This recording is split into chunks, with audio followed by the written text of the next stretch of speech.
This is News 6 Tonight. Hello, everyone, and welcome to the Friday edition of News 6 Tonight. Here, the weekend is here. It is upon us. We have had a week. It has been up, it's been down, and it's going to go up again because you're here with us. Thank you so much for spending some time with us and ending the week this way and getting caught up on some of the headlines we have found pretty interesting. And man, have we had some headlines this week. Yeah, there's been a lot going on this week. It's been very busy as our gentleman in the scooter goes right by. Every night. It's like clockwork. Good night, Phil. He's healing up every night. He just, first story. He will walk again. Happens. Yes, we believe. All right. So anyway, I'm sorry. It's an active newsroom here. I couldn't help it. They definitely saw that. Yes, but just move on. So let's talk about, we had this story. There's always stories that come out and then we say, oh, we are very interested to see that body cam video. And we basically bug the police department or the sheriff's office. Is it ready yet? For this particular video. So there was this guy, his name was Eric Jerry, 2 first names, was initially taken into custody. Hey, Matt Austin, 2 first names. This guy was initially taken into custody on a warrant related to a 2019 burglary. They were taking him to jail. The guy goes, something's wrong with me. I'm having an emergency issue. So they stop. They start to put the cuffs on him to take him in, and he escapes. So we just got the video of how this all went down. This wasn't just like one officer that he got away from. It was pretty harrowing. A bunch. Take a look. Sit back. Can I stand up? Sit back. Wait, nope. Sit back. Sit back. Sit back first.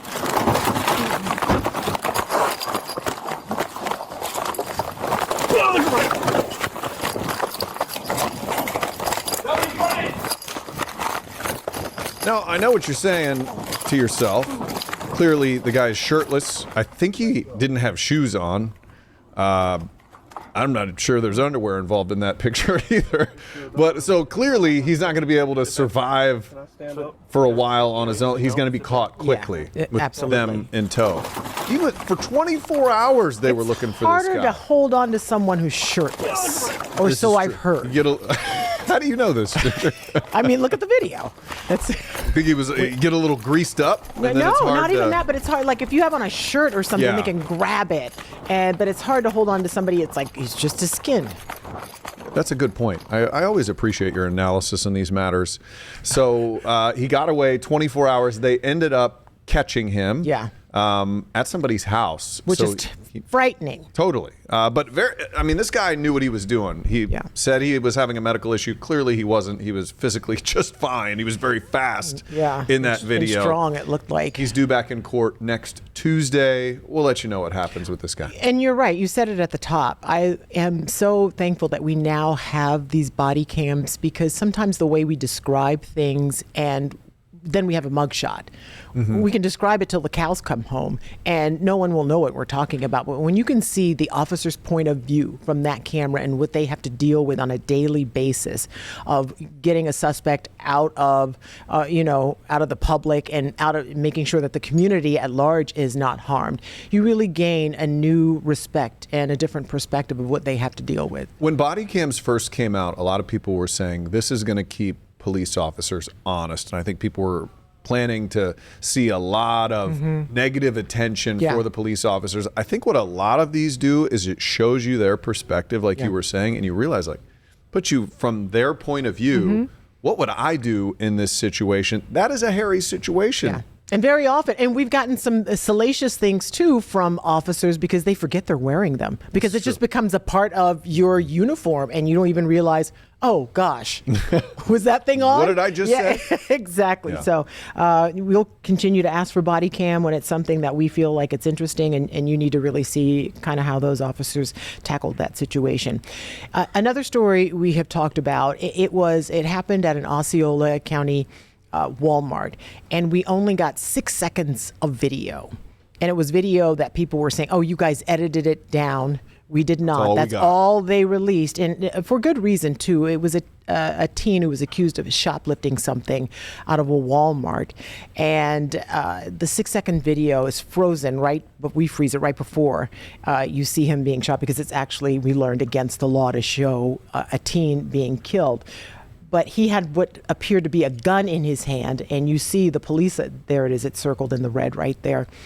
And now we're hearing from people who were actually inside that Walmart, because you got to see all those people in the background, and a teen Walmart with a gun apparently, and officers also with guns and a taser. And you're like, my gosh, to have been in that store, to have heard the gunshot and see what was going on, you must have been frightened. But so many people inside the store who called 911 had no idea that it was a deputy-involved shooting. So we got our hands on the 911 calls from some of the people inside the store that night. So we want you to take a listen to what some of them said as they called in. I was just leaving the door, and what sounded like multiple gunshots was enough that everyone started running out the store at the Walmart on Cypress Parkway. No, we all just heard gunshots going off inside the store, and we were locked inside. Okay, where are you locked inside of, sir? The automotive part of the Walmart, but it sounded like it was coming from the front, the shooting. And I am surprised by the calm tone of the callers, because normally usually we get 911 calls and people are frantic, especially if you hear gunshots and you're thinking you're in this big Walmart. What do you do if you hear that? Because gunshots, you kind of know when you hear it. And you're in a building especially. Yes. Sometimes I'll be out with my kids, and they'll say, if some fireworks will go off, and they'll be like, is that a gunshot? I'm like, you'll know when it's a gunshot. Yeah, and that's what's so scary, because we've had situations where people have been hurt inside stores where there is a gunman or gunshots fired. And this case, the person who was hurt was the 16-year-old. He ended up dying, of course, from that shooting. He was suspected of shoplifting. But it was just one of those things where it's good to hear from the people who are inside the store. And it was important, I think, that they remained calm. And now I'm learning that they remained calm because they had no idea what was actually going on at the front to see what those people. Front. He was at the back. Yeah. He was in a room by himself calling. I would imagine those people that you could see in the body cam video probably scarred from this. I don't know if you've ever been in a situation. I've seen bodies just doing this job. I have never watched someone get killed in front of me. I never hope to see that. No matter what you think of this young man with the gun in the Walmart, seeing a person shot to death in front of you, which you could clearly see there were a bunch of witnesses, I would imagine they will need some therapy. Have you been in a situation before where you saw something gory that you weren't expecting that haunted you? Oh, no. I mean, I've seen bodies at a scene, and it's never what you think. And I'm so glad that they are mindful and and respectful of the body, and they'll put a tarp up immediately. But sometimes you get to the scene so quickly, you get to it before any of that can play out, and you don't, and people think, oh, it must be so interesting to be able to do your job. And that's the part you don't want. Yeah, it's different. One of my more jarring memories was on my drive home. We used to do the 11 o'clock news. We'd drive home at midnight, and one night this motorcycle with two people on it blew past me on the 408. You remember, I told you about this. And I was like, oh man, they're going fast. And a couple minutes later, there's all this stuff in the road, a car off to the side, and I could see a person in the road. And so I stopped and I go over, and it was the woman who was on the back, and her leg, which was supposed to be like this, was snapped. That's what I'm saying. The guy had passed away on the street. And it's one of those things later, I could not, for days, I would just wake up. You're a civilian seeing that. Think of what first responders must see on the regular and what they have to go through, and they have families they have to go home to, and it's jarring. I hope to never witness anything like that. Rough stuff. All right, well, let's talk about, let me take you back. Let's go a little lighter here. Much lighter. Significantly lighter and significantly colder. I want to take you back to late January, that early February. We had the freeze. It was one of the coldest times in Florida in the last 15 years. And while it was exciting, you got to get your Uggs out, the boots with the fur. Maybe you get your quarter zip. It's not exciting because all my plants are dead. The plants were decimated. And I've had friends who their whole yard just it looks like somebody set it on fire. Oh, you might as well. It would be better if you set it on fire because you wouldn't have to remove it. They're having to dig everything up. It's awful. It's awful. But as bad as it was for you and your yard, imagine if your livelihood relied on this. Oh, yeah. So the ag commissioner for Florida, Wilton Simpson, came out with some preliminary estimates. Here's some video of what this looked like. These are some of our famed orange groves. That's what a strawberry looks like after dealing with that. Oh, this is just sad video. Reminder. So they estimate this freeze caused $3 billion in damage. And we have a breakdown of some of the losses here. Citrus, $674 million worth of citrus, like you're looking at right here, destroyed in this. Strawberries, $306 million. You see the strawberry farms, the strawberry picking that you can go and take the kids out to. Sugarcane is the big one, $1.1 billion. It's a third of what we lost, right? Yeah, yes, it was even more than a third in the projections here. And tomatoes, $164 million. There's an emergency declaration now. It's a bipartisan push from Florida's congressional delegation. The USDA will provide relief to these farmers. I don't know if it's a dollar for a dollar or if they get a percentage of that back, but basically the crops that got ruined in this, they will get some money from a payout from the federal government, but it's probably not going to match up to what they lost. There's no way it could, because this was pretty much historic. As you said, we haven't seen anything like this in more than a decade, and I hope to never see it again. Because if we are complaining about just it's not a silly thing to complain about, but all of our plants we have to replace, think of what these farmers and whose livelihoods depend on what they're farming, what that must look like. And painting that picture, it looks pretty dire right now. And hopefully we won't start to see prices spike. We won't see that probably for a little bit, but in any case, it was not a good situation. And we hope to never see that happen anytime soon. It's true. When you look historically at Florida, freezes, these crazy once in a decade, once in 100-year freezes, they have decimated industries. Celery used to be a huge cash crop. It was very fancy. Everybody took the celery from Sanford and many other places in Central Florida. It brought a lot of people here and a lot of money. And one a big freeze was like, well, I guess we're doing oranges now. No more That's celery exactly for right. us. Yeah, we used to be like the celery capital of the world. So. Yeah, go to Sanford. There's celery all over the place. Yeah, they talk about celery, everything's named after celery. Yep. And now you know why. No more. No, I don't want to deal with that freeze. All right, we're going to talk about another story that has been garnering a lot of attention, not just here in Central Florida, even though that's where it originates in Volusia County, but a lot of people outside of our general area are talking about it because our Volusia Sheriff Mike Chitwood is doing something pretty unusual, people would say. Some people like it. Some people think it's a terrible thing.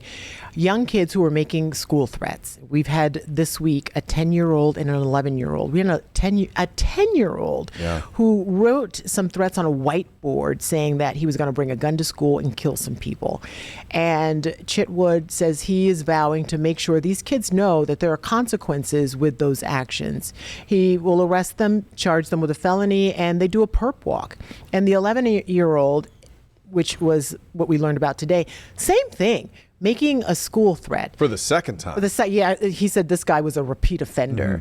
And it's so sad to see that because we talked about this last night on the show. How young is too young? And is that really doing any good? And even though we blur the faces out of these kids, they're all on social media right now. So when these kids grow up and get a little older, you're trying to get your first job at like 15 or 16 or whatever the new age is in Florida to work. And someone Googles you and this is what they see. It's like, I don't want you at my burger joint. I mean, it could be that serious. So we sent our investigator, Mike DeForest, to talk to Sheriff Chitwood about why he's doing this and if he thinks it's helping at all. And here's part of Mike's report.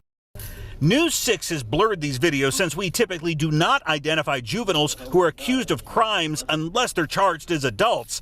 But if you were to go on the Volusia County Sheriff's Facebook page right now, you would see these same videos with the juveniles identified by name and their faces revealed. These type of school threats happen all over Central Florida, all over the country. Most law enforcement don't publicly identify the juveniles. Why do you find that is an important technique? Me, it is absolute zero tolerance. Volusia County Sheriff Mike Chitwood says he wants kids and their parents to see the consequences of school threats. I will tell you what it is. It's scared straight all over again. That's exactly what it is. get the parents on board. After the juveniles are photographed, fingerprinted, and a DNA sample is collected, they meet with social service providers here who might recommend mental health counseling or other assistance. While they're sitting in the jail cell, one of the things we try to do is to break the cycle, not that they follow through with it, but there's our motto is up there: the opportunity to turn your life around begins now. Yeah, so we have to just kind of wait and see what happens in the future. Will he continue to do this? It sounds like he's probably not going to back down on this, but I'm glad that we're asking the questions. I understand his perspective on this. It seems like these kids will just keep doing it if he doesn't do something. Anything, I mean, in the end, these kids' parents have to be the ones to try to correct this. Are you suggesting the parents do a perp walk? I don't know. I mean, they're grown-ups. I have a 10-year-old. And my 10-year-old I can't is even wonderful. imagine. I can't even. And she's basically a 50-year-old, my 10-year-old. Like, she's more responsible than I am. When I have to get on Sawyer for something, I'm always like, I feel like I'm screwing something up here because you're kind of amazing. Yeah. She's like a little grown-up. But I know a lot of 10-year-olds, and they don't know anything about your brains don't even. They shouldn't be able to make a decision to hurt themselves later in life. So I do feel like there needs to be some sort of age limit on a perp walk, on a kid, and releasing their face and all that information. I mean, I don't know. There has to be another way. I understand his frustration. It seems to happen a lot in Volusia in particular, and he's trying to do something to curb it. But a lot of kids are going to watch this kid get all this attention. They're going to say, well, hey, if I get this attention, I'm going to be put on TV. I'm going to be put on social media. They'll think about the consequences later. Yeah, all right. Speaking of consequences, this story that we're going to do after the break, it's one of the stories we're going to cover after the break, and I'm talking about it because it's a story that it got my attention. I'm not a road runner. I know you know this, but the road running and the track community, they are talking about this story because of an epic screw up when we come back. Welcome back to News 6 Tonight. Ginger and I closing in on the weekend. This is the last thing. This is my favorite little part of the day. We do it right before I go home in such weekend. A good mood. Yeah. I feel great. Me too. It's good times because this is our little newsy conversation that I get to have with my friends, Ginger and DJ over there. Pretty soon we're going to start adding drinks to the mix. Are we? No. Okay. Stogies and coffee. Drinks all in the middle of the newsroom. I think the boss will like that. All right, well, Governor Ron DeSantis continuing his pursuit. He has a dream of a statewide artificial intelligence bill of rights.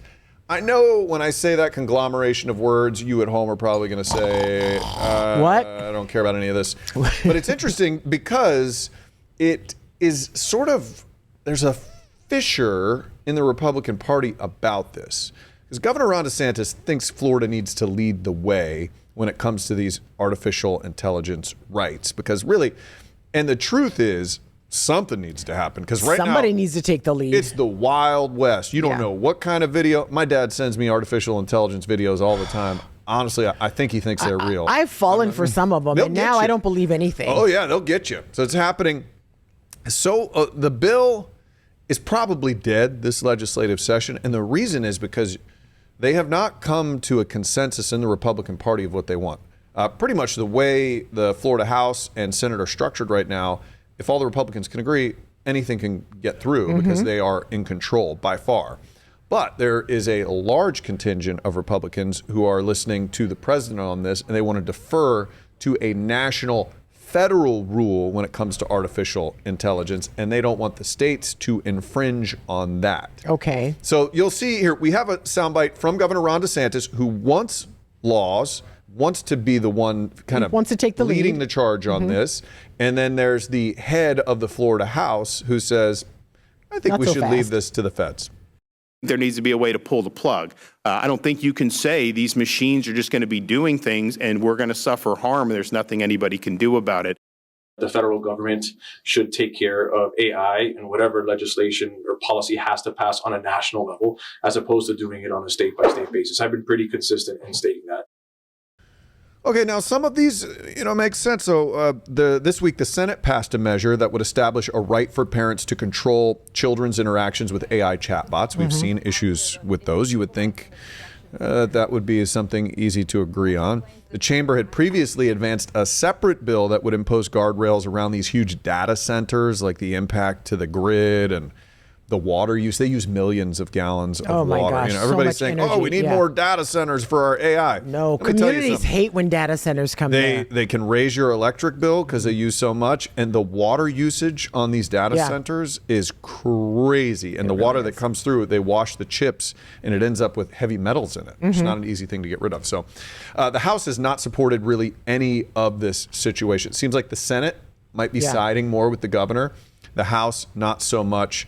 DeSantis is trying to push this through, but Speaker Daniel Perez says these regulations need to be handled by the feds. Just an interesting story. I know it's a little bit in the political weeds here. Something to keep an eye on, though, when people in the same party are jockeying back and forth, I think. Okay, so this next story we want to get to right away because we want to make sure we have time for it. If there's video, we just roll it right away because there is chatter in the track club community.